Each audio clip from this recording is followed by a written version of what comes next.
Friends பார்த்துங்க friends, நாங்கள் வந்து இன்றைக்கி சண்டே முன்னிட்டு சப்பாத்தி செய்ய போகிறோம்.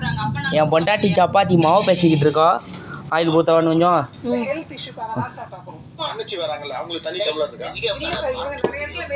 ஓகே, ஆயில் ஊற்றிட்டோம். பக்கத்தில் நீயே நான் ஓடிக்கிட்டு இருக்கு, அது வந்து பார்க்கக்கூடாது, காப்பி ரேட் விழுந்துடும். அடுத்து என்னென்னு பார்த்துக்கிட்டிங்கன்னா காலிஃப்ளவர் வெட்டி அவிச்சு வச்சுருக்கோம்.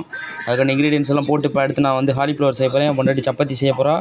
சப்பாத்தி மாவை ஊற வச்சு அப்புறம் நைட்டு போல சொல்ல போகிறோம். ஓகே நண்பர்களே, அப்படியே ஃபாலோ பண்ணுங்கள் வீடியோவை.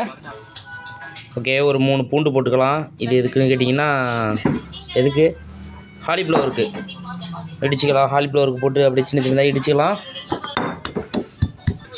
ஓகே ஃப்ரெண்ட்ஸ், இது வந்து நல்லா இடித்து மையாக்கியாச்சு. அடுத்தது இஞ்சி போட்டுக்கும். என் பொண்டாட்டி வீடியோ எடுக்க கூப்பிட்றோம், வரமாட்டா சப்பாத்தி மாவு பேசிக்கிட்டு. ஓகே ஃப்ரெண்ட்ஸ், நம்ம கஷ்டம் நம்மளோடய இருக்கட்டும். ஓகே, இது நல்லா நைஸாக இடிச்சிக்கலாம். ஓகே ஃப்ரெண்ட்ஸ், இந்த அளவுக்கு நல்லா இடிச்சுங்க ஃப்ரெண்ட்ஸ். அப்படியே என் பொண்டாட்டியை பாருங்கள் ஃப்ரெண்ட்ஸ்.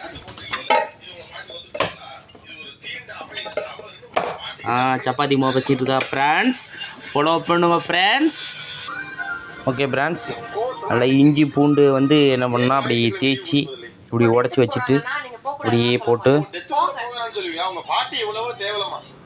இப்படியே போட்டு நல்லா பிசைஞ்சிடலாம் ஃப்ரெண்ட்ஸ். பிசைஞ்சிட்டா தான் நல்லா சூடாக இருக்குது, நல்லா அவிச்சாச்சு, அதனால அது சூடாக இருக்குது ஃப்ரெண்ட்ஸ். ஓகே ஃப்ரெண்ட்ஸ், அப்படியே நல்லா மசாலாவில் வேக